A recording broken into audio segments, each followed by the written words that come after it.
جہاں تک پاکستان کا تعلق ہے اس سب مرین کا لانچ کرنا میرے خیال میں بالکل نان ایونٹ ہے. اچھا, اس کی میں 5 وجوہات آپ کو بتاتا ہوں. پہلی وجہ تو یہ ہے کہ یہ بیسیکلی نان اٹیک سب مرین ہے, یہ ڈیٹرنٹ سب مرین ہے, یہ اٹیک کرنے کے لیے نہیں بنائی گئی. دوسری یہ وجہ ہے کہ یہ پاکستان اسپیسیفک نہیں ہے, یہ چائنا کو ڈومینیٹ کرنے کے لیے یا کنٹین کرنے کے لیے یو ایس نیوی کے فیوچر الائنس کے لیے بنائی گئی ہے. تیسری وجہ یہ 3000 کلومیٹر دور پاکستان سے دور لانچ کی گئی ہے. چوتھی وجہ جو ابھی ڈسکس نہیں ہم نے کی, 1988 میں ایک نیوکلیئر سب مرین انڈیا نے لیز پہ لی تھی رشیا سے, تو یہ کوئی نئی چیز نہیں ہے. 1988 میں انڈیا ایک نیوکلیئر سب مرین اس علاقے میں ڈپلوائے کر چکا ہے. اور لاسٹ وجہ یہ ہے کہ ابھی اس سٹیج پہ یہ صرف ایک پیورلی سمبولک گیسچر ہے. یہ 2015 2016 یا 2017 میں جا کے ایکچوئل کمیشننگ شروع ہوگی. اور ایک انڈین ایڈمرل نے کل ٹی وی پہ کہہ رہے تھے کہ یہ شاید وہ ابھی پہلے تو کہا کہ 5 سال میں ٹرائلز ہوں گے, وہ 10 سال کا ذکر کر رہے تھے.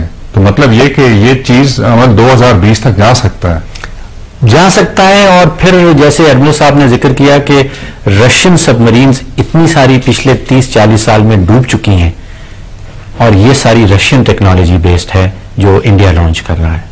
آپ نے تو ڈاکٹر صاحب ذکر کیا یہ جو اسٹریٹجک انڈرسٹینڈنگ ہے امریکہ اور ہندوستان کے درمیان.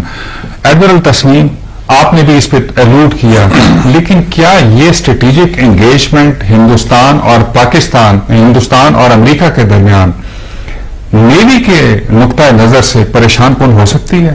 وہ تھوڑا سا مجھے ہنسی آتی ہے کہ strategic alliance between U S navy and Indian navy using Russian سبمرین.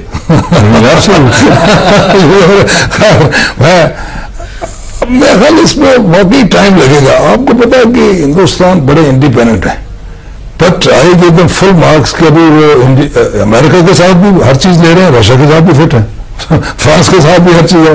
یہ اچھی قومی سلامتی پالیسی کا بس سمجھے, یا یہ سمجھے کہ تجارت کے لیے, کیونکہ ہر چیز جو بھی کرتے ہیں ان کا پیسہ خرچ ہوتا ہے نا. French are willing to sell them submarines also, American firms also, Russians also, but it's hard cash.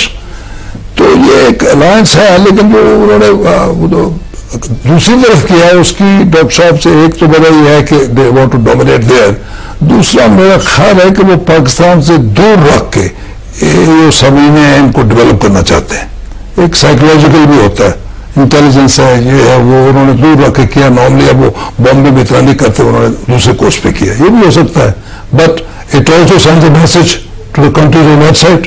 Doctor صاحب, اگر سی لائنز آف کمیونیکیشن, تجارتی راستے سمندر سے جو گزرتے ہیں, ان کو اگر ڈیفینڈ کرنا ہو تو اس میں کیا ہم نے یہ تو فیصلہ کر لیا کہ ہتھیاروں کے دوڑ میں ہمیں نہیں شامل ہونا, لیکن کیا ان تجارتی راستوں کو اپنے دفاع کرنا اور دوسروں کے روکنا, جب یہ 6 کی 6 سبمرینز آ جائیں گی تو اس سے فرق نہیں پڑے گا؟ کہ پاکستان کی جو جیوگرافی ہے, پاکستان کا جو نقشہ ہے, اگر آپ وہ دیکھیں تو ہمارے ہاں 2 پاپولیشن کورز ہیں, ایک ساؤتھ میں کراچی میں, اور پھر کوئی 700-800 کلومیٹر کا علاقہ نارتھ کی طرف جو جاتا ہے وہ سارا خالی ہے, نہ وہاں پہ پاپولیشن سپورٹ کی جا سکتی ہے. پھر ایک سینٹرل پنجاب میں سیکنڈ بہت بڑی پاپولیشن کور بنتی ہے. اب تجارت کے لیے ہمارے پاس ایک پورٹ ہے کراچی میں, جو سینٹرل کور ہے سینٹرل پنجاب میں, اگر اس کی ہم تجارت کسی ملک سے کرنا چاہتے ہیں تو اس کے لیے ہمارے پاس صرف ایک آپشن ہے, اور وہ ہے ایسٹ ورڈز. پچھلے 50 سالوں میں جتنے ممالک نے بھی اکنامک ترقی کی ہے انہوں نے انٹینس فورن ٹریڈنگ کے ساتھ کی ہے. صحیح. ہمارے پاس اور کوئی آپشن بچتا نہیں ہے سوائے اس سے کہ ہم انڈیا کے ساتھ ایک انٹینسو قسم کی ٹریڈ کریں, اور اس سے ہمارے ساری ایریاز کور ہو جائیں گے. اس سے ہم اس دوڑ میں نکل پڑیں گے جس دوڑ میں جیتنے کا چانس بہت زیادہ ہو جائے گا. ایڈمرل تسنیم, اسی پوائنٹ کو ملٹری پوائنٹ آف ویو سے اگر ہندوستان بلاکیڈ کرنا چاہے کسی سچویشن میں, تو یہ 6 سب مرینز جو 6 نیوکلیر آبدوزیں ہیں, یہ ایک سگنیفیکنٹ پارٹ پلے کر سکتی ہیں. وہ ایسے جی کہ آپ کو اگر کوئی بلاکیڈ کرنا ہو نا, merchant ships unarmed, so you don't have to use submarines really as such. کر بھی سکتے ہیں، لیکن آپ کے اپنے ڈسٹرائر جو ویلام they can intercept their lines of communication and their sailing lines. اتنا مسئلہ نہیں ہے. اتنا مسئلہ نہیں ہے. دوسرے اگر وہ کریں گے تو انڈیا کی آج بھی 40% کم از کم تیل جو ہے وہ گلف سے آ رہا ہے.